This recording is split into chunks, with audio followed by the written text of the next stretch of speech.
Hi guys! This is my name, ah. Si Serena. Guys, guys. Teka lang, for today's I look video, we have our kwentuhan so we can check how smart Erela is. She is. Ito, maganda tong question ko. Sige. If you had a camera and you are a photographer, what would you want to take pictures of? Ano yung mga gusto mong model? Ano yung mga gusto mong pipicturean? People. People. Why? Why people? Sige ha. Yan, camera ko to ha. Ito ba ang ganito ko? Diba? Tingnan mo sa akin.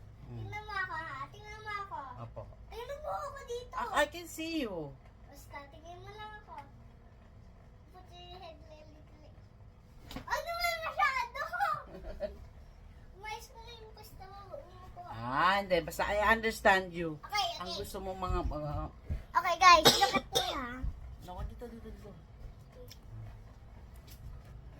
Ang gusto mo maging mga model, ang mga tao, real people lang. A little. Di ba, a little? Tas,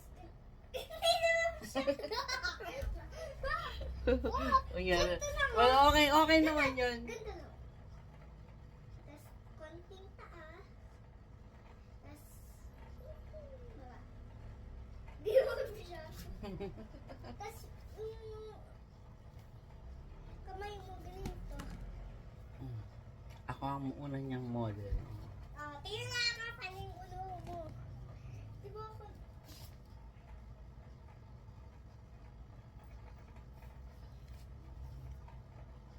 Di ba? Wow. Okay naman yun. Pero ako tatanungin. Sure ka, yung mga people lang gusto mong gawing mga... Kasi I like the hand direction eh.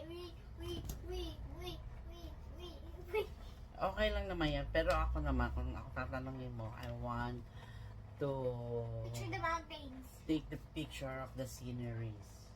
Not just mountains. What sceneries? Yeah, mountains, sceneries. Like the mountains, hills, rivers. Oo. You're just Gusto ko yung mga natural creation of God. Gusto ko yun ang mga pipicturean ko. Pupunta ako rin sa mga magagandang lugar, sa iba't sige, ibang punta ka sa bundok. Yeah, sa iba't ibang, Sino kasama mo? sa mga iba't ibang, Sino kasama mo? syempre sama kita. Sa iba't ibang bundok ng iba't ibang bansa. Lalo na yung mga nag-i-snow na mountains. Ang ganda kaya.